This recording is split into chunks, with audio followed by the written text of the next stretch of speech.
I'm Rick Munn. This is No Risk, No Reward Media, and I'm happy to be joined this morning by Mr. Paul McGowan. Paul is a political and social commentator based in the UK, and boy, do we have a lot to wade through this morning. Paul, how are you doing? All right, Rick. It's lovely to be on your show.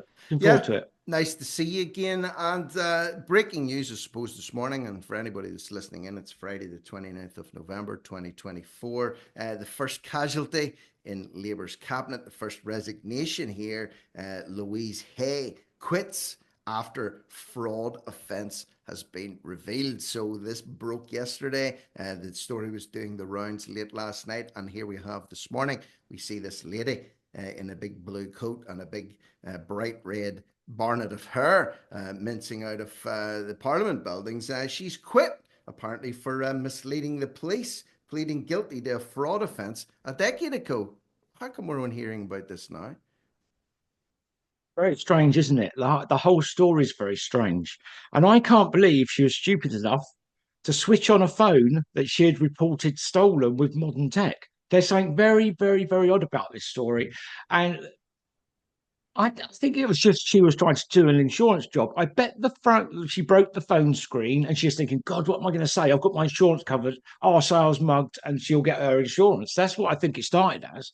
Then she probably left it some time and thought, well, I could use that old phone for something with the cracked screen or something, and then just went on with it, just switched on and carried on.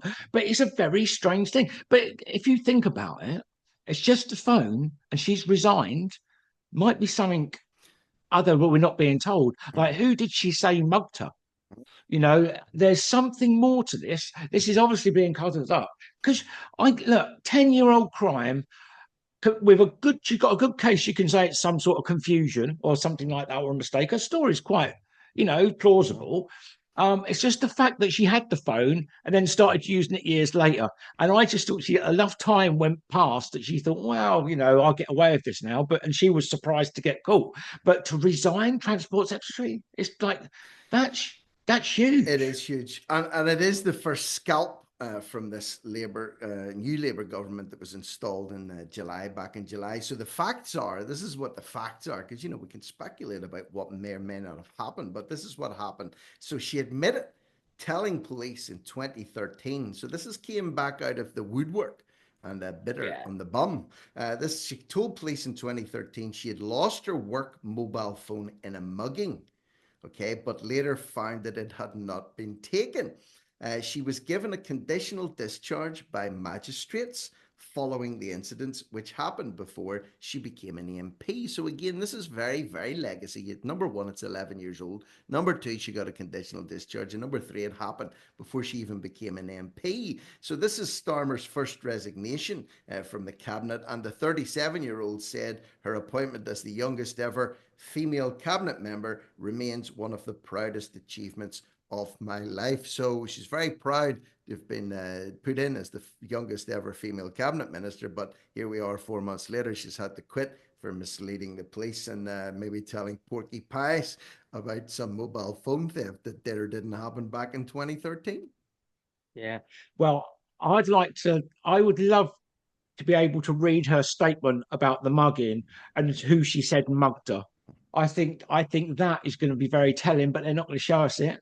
Um, but it's just such a strange story to lose a massive job like that over an archaic phone insurance claim or crime or whatever it was. I would love to know if she made an insurance claim for the phone. I would love to know that. There has to be, and I don't know, there has to be more to it than this, because if you read it like that, and I mean, I'm no fan of the Labour government, but you could even say, well, it was 11 years ago. No one was injured. It was before she became an MP. We all have skeletons in our closet. Let's be brutally honest about it. If you Yeah. trawl back through your life and history, and mine too, you'd find some skeletons, maybe one or two, maybe a whole family of skeletons in the closet. But the fact is, we're not in the cabinet. We're not in the cabinet, and Mm. someone has came out. Well, of course, the Tories have jumped all over this, and they said during no, this actually says this raises questions over the PM's judgment in appointing someone with a spent conviction to his cabinet after attacking the Tories during Partygate, saying lawbreakers can't be lawmakers. So that's what Starmer said to the Tories during Partygate. Lawbreakers can't be lawmakers, but yet he appoints Louise Haigh into the cabinet. A little bit of hypocrisy going on there, funnily enough, from old Keir. There's always masses of hypocrisy with the left, especially this Labour government. I mean, I think she's going to be the first of many over the next year. I tell you now, this winter, when the old people start dying, Yep. the pressure on people putting on their MPs to reverse that decision is going to be huge, Mm. absolutely huge. January, February, March, could even be Christmas. As soon that's when you get the first ones. It's just they're the worst government I've ever lived They under, are. and I've lived under some bad governments. I mean, they are worse than the last Tory government by far. I mean, the last Tory government, if they would have done the things that Labour are doing, they would have been just imagine the media. It would have been insane. But they've had no honeymoon period. They've had nothing. It's been negative, negative, negative, negative. Yeah. I've never seen anything like it. I love it. I sit there and I just think, They're this is they're worse than what I ever thought or even their hoped for. approval, I wouldn't even call it approval, but their ratings in the polls have tanked. And I mean tanked, went vertically down. It's like a roller coaster, it slowly chugs up to the top and then it pauses briefly and then it's a free fall straight to the ground. That's almost the way they've been. Just to round this story off, and this is again facts here, this maybe adds a little bit more meat to the bones. So what Haigh was talking about this, she said she discovered her handset was still in her house and she switched it on, which triggered police attention, quote unquote, leading her to being called in for questioning. My solicitor advised me not to comment during the interview, and I regret following that advice. So she said she regrets following solicitor's advice. The matter was then sent to magistrates. She then pleaded guilty. So she pleaded guilty at a magistrate's court to making false report to the police. And 6 months before becoming an MP, she then got a discharge, which was, quote, the lowest possible outcome. Doesn't matter what the lowest possible outcome was. Here we have a cabinet minister who admitted making a false report to police concerning an allegedly stolen article that ended up turning up in her house, and she activated it, and then the boys in blue hit a knock on the door as if she was an alternate media journalist. That's what's happening to us these days, but it happened to her way back in the day. So bottom line is she's gone. So today she sent a resignation letter to Starmer saying she didn't want to become a distraction, and Labour would be best served by my supporting you from outside government. Well, fair enough, right? She's gone. But the question I'm going to ask you now, Paul, is there's a big fat liar in the cabinet in the shape and form of Rachel Reeves from Accounts. I'm an economist. I was an There's a economist. pattern. I was an economist, and someone put together a clip of about a 3-minute clip of her saying repeatedly over the years, I was an economist for the Bank of England. I was an economist for the Bank of England. No, she wasn't. She's a liar. She's a complete and utter liar. And yet she still has her position. And when she's been questioning this, and Starmer has said, it's just minutiae of detail, surely she has to be the next to go. Well, I'm surprised she's still here. I'm surprised she's still here because that is really lying on your CV in that such an extreme way. That's pretty much, that's a suckable offence, I think, for any company. Because it wasn't a little lie, was it? It was No. quite a whopper. And this is the woman that's just done the budget. I mean, she has got to go, but I cannot believe she's still here. I cannot believe it. It was a total shock. I thought she would be gone within 2 days of that coming out. I thought that's it. That's over. She's Nobody can still get through there. that. But now you've got this mobile phone story that somebody's got to go for. And I tell you now, women do not go out without their phones on a night out. They take them with them all the time. All the time. I bet you that phone has got a broken screen or something like that where she's dropped it drunk and she's just tried to make an insurance claim. And so she had to report it to make the claim. It's obviously that, isn't it? It's obviously that. Well, that's the first scalp, right? Reeves, if there's any justice, should be hot on her heels.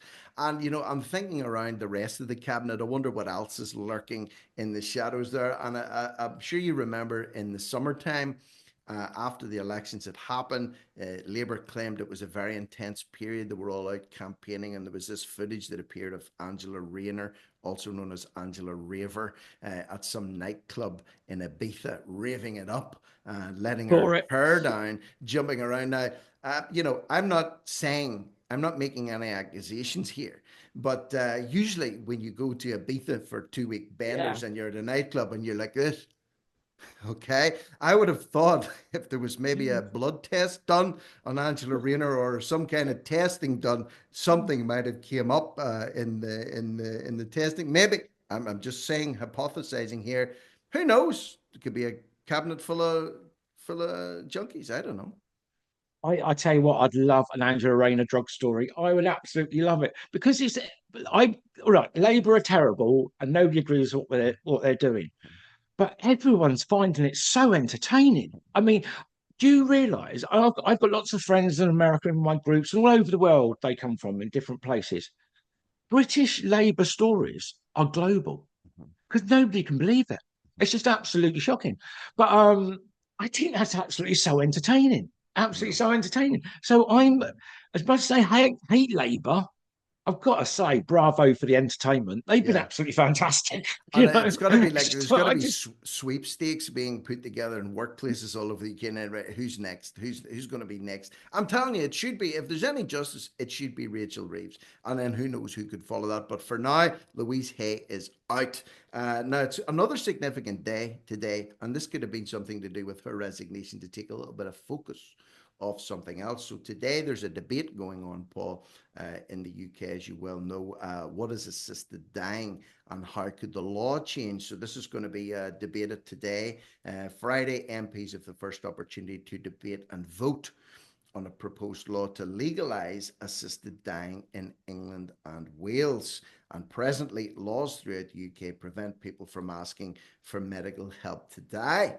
Now, without getting into this in too much detail and getting away from the story, people have been assisted dying in hospitals for the last few years, whether they've requested it or not. Certain notices have been and care slapped up over. homes. You don't have to ask for permission; they're going to do it whether you want it or not. So, ironically, if you ask to be helped off this mortal coil, they'll say no. The law says no. But of course, we know about pathways to death and assisted dying, and so many things have happened that have helped people off themselves. This is now changing allegedly after today. So the proposed law on England and Wales for assisted dying, it's called the Terminally Ill Adults brackets End of Life Bill. This was introduced by Labour backbencher Kim Leadbeater. What a name, eh? Kim Leadbeater. It's what's known as a private member's bill. It would give terminally ill people the right to choose to end their life. It says anyone who wants to end their life must be over 18, live in England and Wales, and have been registered with a GP for at least 12 months. Well, that's going to knock a lot of people off this one for a start, because it's bloody nigh on impossible to get registered with a GP, let alone see one. Have mental capacity to make the choice, have expressed clear, settled, and informed wish, free from coercion and pressure. Have an expectation to die within 6 months, not guaranteed, note, expected, expected to die within 6 months, and made two separate declarations witnessed and signed about their wish to die. Now, I don't know what your views on this one are, but what do you think about this? Should people that are terminally ill have the right to die if they're suffering and in pain, or could this be open for a little bit of abuse, do you think? This is a really complex subject. I think there's going to be loads of family members suggesting their elderly, sick, wealthy uncle should go for assisted dying. That's the biggest fear, that people are going to put pressure on people to assisted die. Plus, there's the beds thing in hospital. We haven't got enough room. Care costs a lot of money. We need Mhm. staff. They could be suggesting it. But the funniest thing about the assisted dying, I just can't get my head around it. Is every assisted dying ad has no DEI. That's right. Every single one. It's only white people. So they've gone, like when they've done this marketing campaign, this is what they've gone. They've gone, oh, assisted dying. Oh, we can't suggest that we kill black people or brown people or anything like that. So what are we going to do? Oh, it's going to have to be whites Mhm. only. But the campaign, the subliminal message that sounds is like, Mhm. we want the whites to Yeah. kill themselves. It's Where's the just absolutely diversity there? ludicrous. Where's It's the absolutely when it ludicrous. comes to death and eradication of people? It's no problem with it just being all white. But if it was the other way around, and it's just the fact, if it had been nothing but black people or people from Asia on there, people would have been up in arms. What are they doing? Are they trying to suggest that we off ourselves? But when it's all white, people are just saying, Yeah. well, those ads are everywhere. We're seeing them all over the place. Here's part of the suggestions here under the proposals. Listen to this. A doctor would prepare the substance being used to end the patient's life, but the person would have to take it themselves. And the bill does not say which drug would be used. It will be illegal to coerce someone into declaring they want to end their life with a possible 14-year prison sentence. So why would you even be coercing someone like that? Obviously, the doctor has to make up the concoction. What, leave it on your bedside table and say, okay, Paul, you crack on there. I'll be back to see you tomorrow, maybe, if you're still around. And there's no coercion involved at all. What makes them even think that doctors would be coercing patients into killing themselves? Yes, they will be. But do you know what is the weirdest assisted dying story I've seen? You know the woman who went out to the forest and got into the death pod and have to press it themselves? Do you know in the coroner report, they said she looks like she's been strangled? Mm-hmm. And they called in the creator of the pods to investigate. And I haven't heard any follow on about that. But I find that's absolutely fascinating because immediately my mind went to the most macabre version you can think of. The death pod didn't work. And why she's a little bit unconscious, he's thinking, I'll just give her a quick strangling while she's unconscious because that's what Yeah. it looks like. Because apparently she's got marks around her neck. They're trying to, I did read there was may have been a condition that caused that, but I don't know. It's a very strange story, you know. And those death pods. Who wants to die in one of those death pods? That is just There horrendous. was I remember covering this last year. They were making them in, I think I might be wrong, but some firm in Scotland was making them, and they're like literally a little pod you get into, and you press a button, and it puts nitrogen into the pod, and then you just drift off, and it's got like a glass window in it. I'm not sure if that's if you can so you can see out, as you die, or maybe your family can look in at you as you pass on. But it's a bit creepy. Well, they're mobile, aren't they? You can take the pod to where you want to die, Huh? so you get the view, and then you die where you want and look at the lovely views to say goodbye, I suppose. But Almost. it's a few minutes before you. I've read a while ago. It may be wrong. It was quite a while ago when I read about the death pods. But I think it takes 2 to 3 minutes before you fall Mm-hmm. asleep, gradually fall asleep. Mm-hmm. But there's something horribly clinical and sterile and non. Mm-hmm. It's just not natural, is it? I It's just, not. It's not. it's a really Well, there seems to be a shift of support towards this now. The last time, allegedly, it's not clear how many MPs will support this bill, as most have publicly not said how they intend to vote. So, just to give people an idea what way this has went in the past, the last time this was voted on by MPs was back in 2015. So that's nearly 10 years ago. So it was rejected by 330 votes to 118. So roughly three-quarters of MPs in 2015 voted against this. Only 25% approximately voted for it. So whatever happens after today, it will be interesting to see the gauge and the shift in attitudes of MPs when you compare it to the last time this vote was done, roughly 75-25 roughly. So will it tilt more towards 50-50? Will it even be a majority in favour of it? Will it remain the way it was? Time will tell on this one. So Starmer said previously that he did back a change in the law. Well, that's no surprise at all there. So I think what we'll have to do is we'll have to wait and see how this pans out. And just a little bit of trivia. I found this very amusing when I was looking at the death penalty in America. If you're on death row in America and you're scheduled to die by lethal injection, okay, they take you out of your cell, they strap you down on this gurney, and then they put chemicals into you, and then it stops your breathing, and then your heart stops, you die. If you're sentenced to death, when they bring you in and strap you down, about to kill you, do you know they actually have to swab your arm with a disinfectant before they put the needle in that's going to kill you. They actually have to do that as part of the procedure. Make sure that there's no Exactly. Wow. contamination. Make sure there's no contamination. They have to do it. So it's I didn't know ludicrous. that. So as you're being led to death in a death chamber by lethal injection in America, they have to swab your arm where they're going to put the needle in that's going to kill you within the next 10 minutes because it's part of procedure. It's part of procedure because we all know how much the medical profession and the government loves their procedures. So let's wait and see with this one. See how it pans out. There's a few names here thrown in that are opposing it, but old Cameron, old ex-Tory PM Lord David Cameron, he supports it.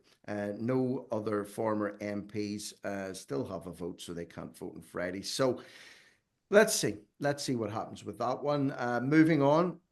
Breakfast clubs. This is another story that has came out this week, and it's been met with a lot of praise and a lot of fanfare. The Labour government are putting it forward as something great, and some parents are very happy about this as well. Breakfast clubs are being launched in the UK. Labour put up Bridget Phillipson, she put up a post here, said, what is Labour's plan for free breakfast clubs? Now, let's go straight to the chase here. Free breakfast clubs? There's a saying where I come from, there's no such thing as a free lunch. Well, in this case, is there any such thing as a free breakfast? Do you know what? When I was a single parent, every other week I had a shared residency and 4 children.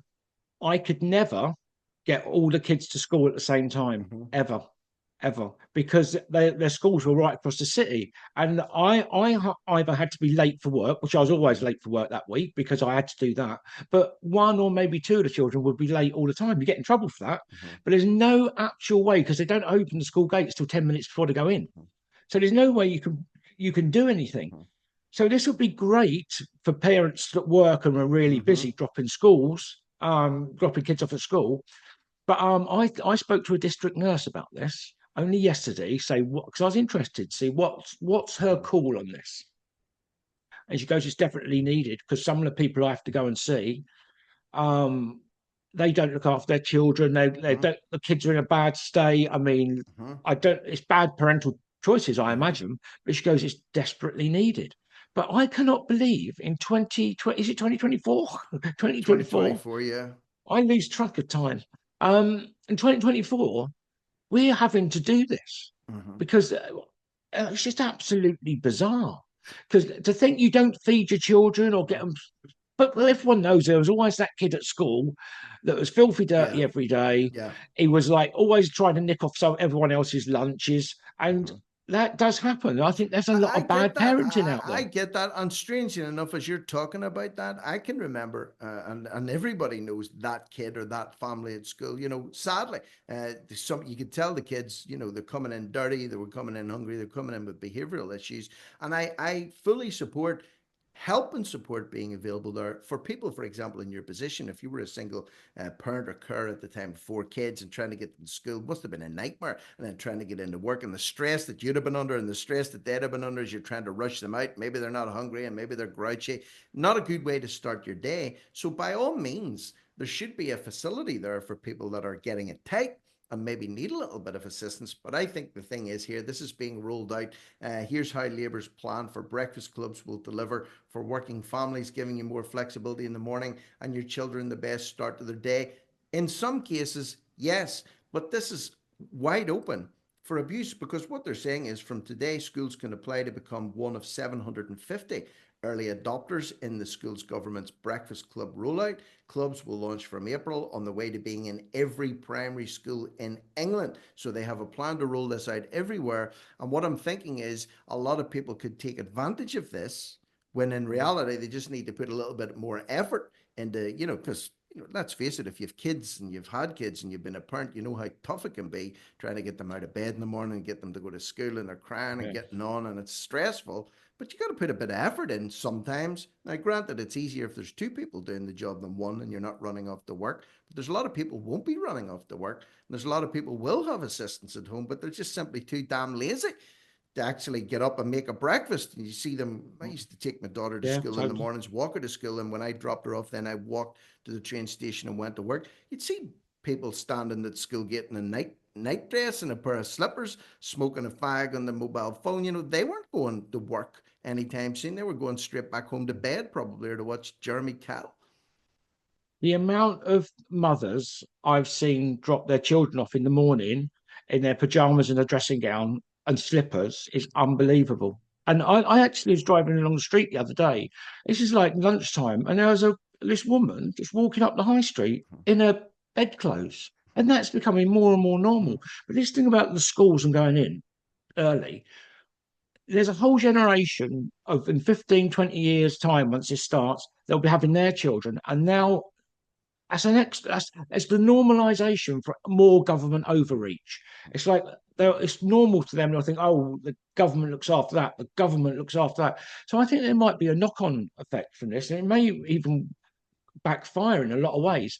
But I just don't like government overreach as it is, and I just see this as surely you should get on to the parents that aren't doing these things and not just creating a whole department, another government overreach just for everybody, because everybody don't need this. No. I mean, do I think schools are a little bit unflexible now? Yes, I do. I definitely do. I mean, you take your children out of school like a couple of days early because you want to book a holiday and save yourself £1,000 because it's a bit before the holiday dates. You go to court for that now. Yeah. I know somebody who was called to court for that exact thing. I had to go to court and pay a fine. Well, it's with this as well, I suppose what you've just said, let's go back to my original question that I asked you. I said, they're called free breakfast clubs. They keep banging on about they're free. It's free, it's free, it's free. And then it goes on to say every parent accessing the new breakfast club, again, will receive 30 minutes of free childcare at the start of the school day. Well, it's not free because somebody has to pay for it. And it's not the Labour government are paying for it, it's the taxpayer that's paying for it. So this is something it's not free. It may be free for a service for you to avail of or me to avail of, but somebody has to pay for that, and that payment is going to come from tax. That's as simple as that. So it's not free, it's subsidized by the taxpayer. They should be very clear about that. I know it sounds obvious, but it's being punted out there as free food, free breakfast club, free childcare, free 30-minute childcare. Childcare is not free. That means they have to pay more staff to come in early.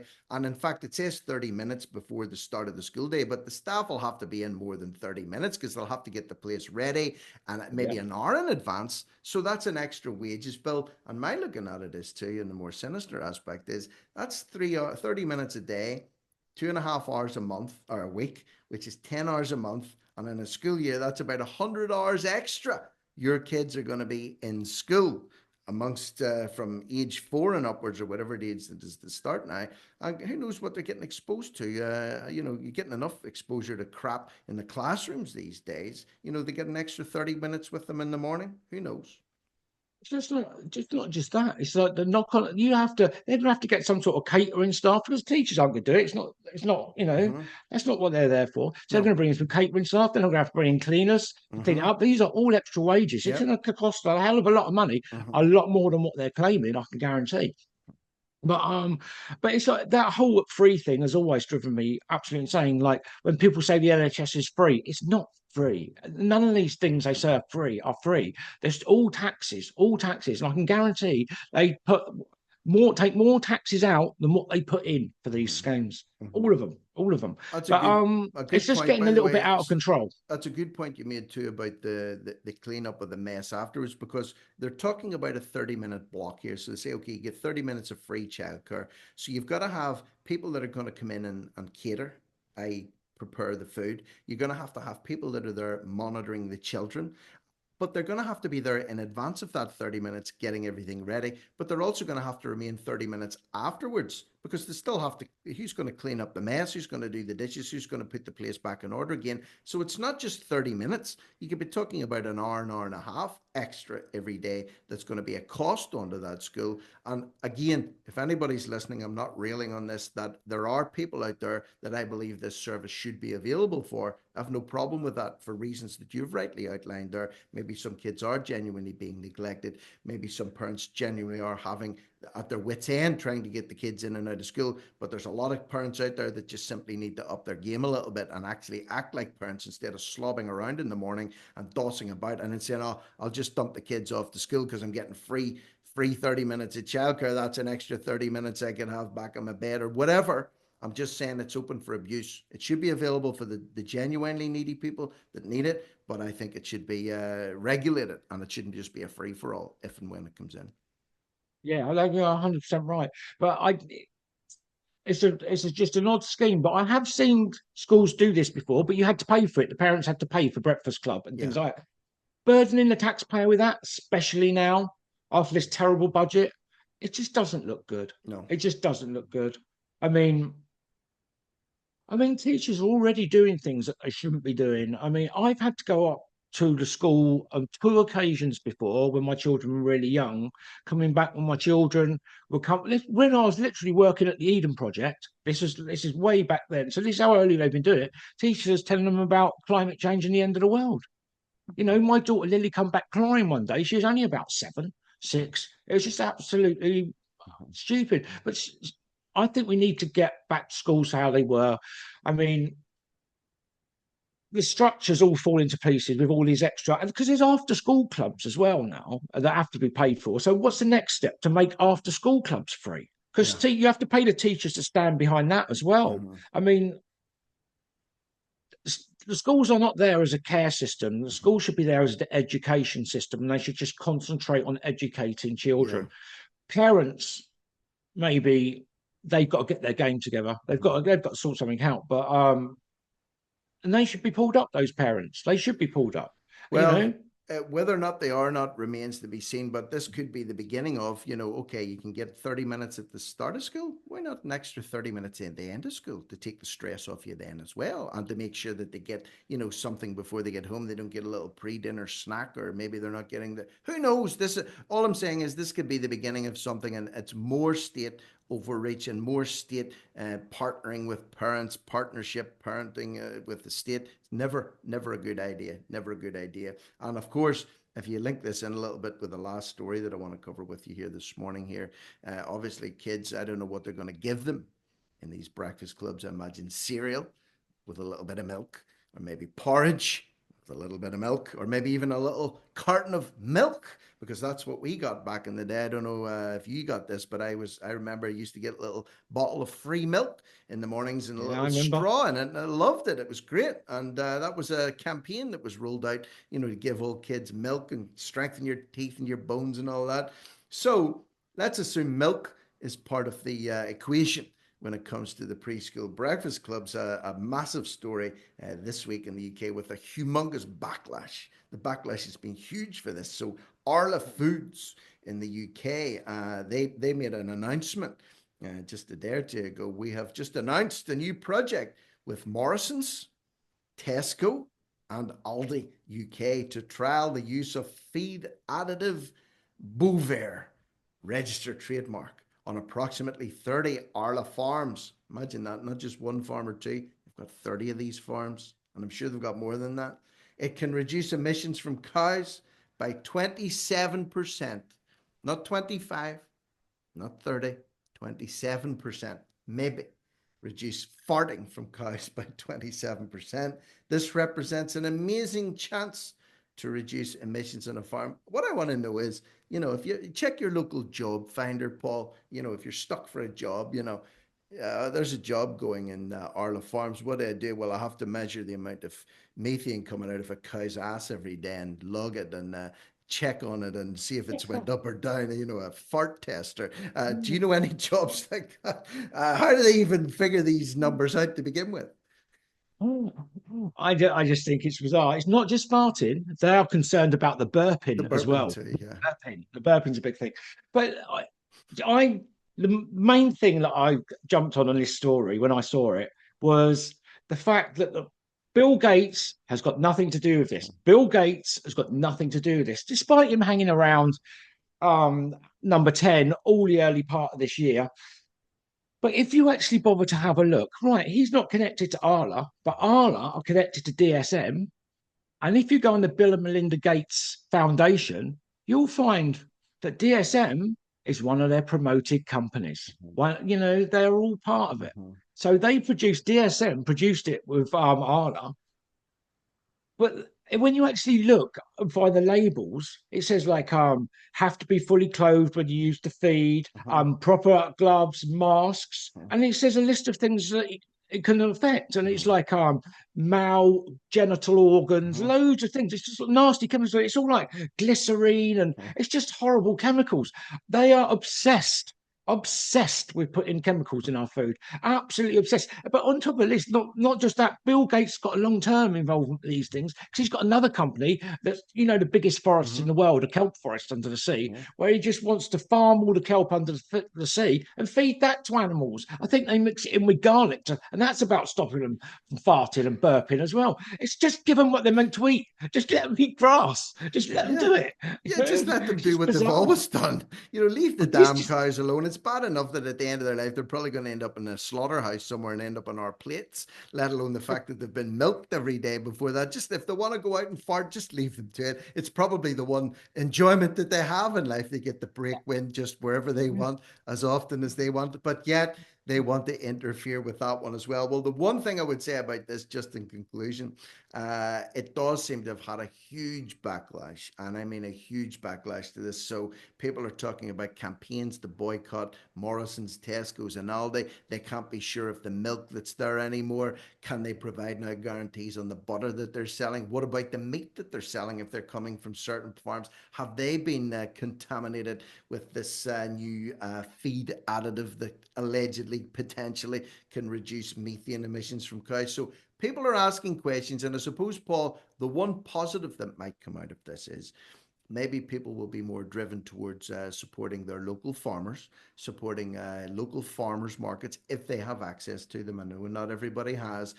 Checking their labels, making sure they take as much organic food as they can, and avoiding and questioning and bombarding these big supermarket chains with this, because we know that the ultimate people that are profiting from all this are the supermarkets. The farmers are not coming, they're not getting the thick end of the wedge when it comes to dairy products that the supermarkets are. So maybe this will be good. It'll hit them where it hurts the most, which is in their profit margins.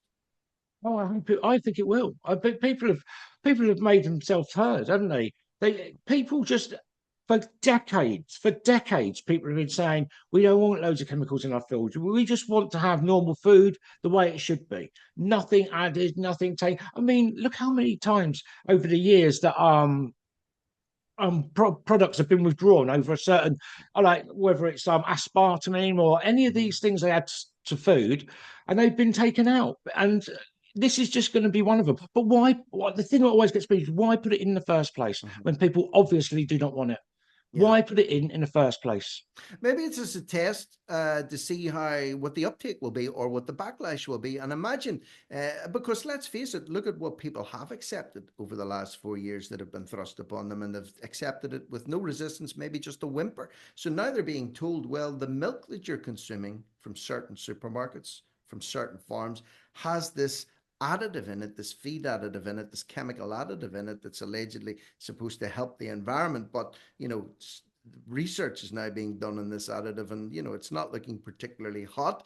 If people will accept that in their milk, then maybe they'll accept it in their yogurt or their butter, or maybe they'll accept it in the beef that's sold in these places as well. What I'm saying is they're maybe testing the water with this, and if it's accepted, they roll it out, they let it bed in, and then they introduce it into more products, or they introduce more additives into other products to save the environment. But maybe if there's an unholy row about this, and people start boycotting and protesting, well, then maybe all of a sudden it will be withdrawn. Arla Foods will be making a statement, possibly to say, well, actually, maybe we're not going to do this after all. What do you reckon? Well, I think the pressure. I've never seen a food additive story blow up as fast as this. Mm-hmm. It literally took hours. Now, I thought that you know it's already been covered by all the mainstream media. Mm-hmm. It's going to be covered all this week. There's definitely going to be protests because people love to protest everything. And well, now it's like the fashion. There's a whole group of permanent protesters. But it's just a simple little thing what people want. They want no additives in their food. They want, or at least as few as possible. And we don't want to be trialing things on our animals that could come back into our milk for our children to drink it.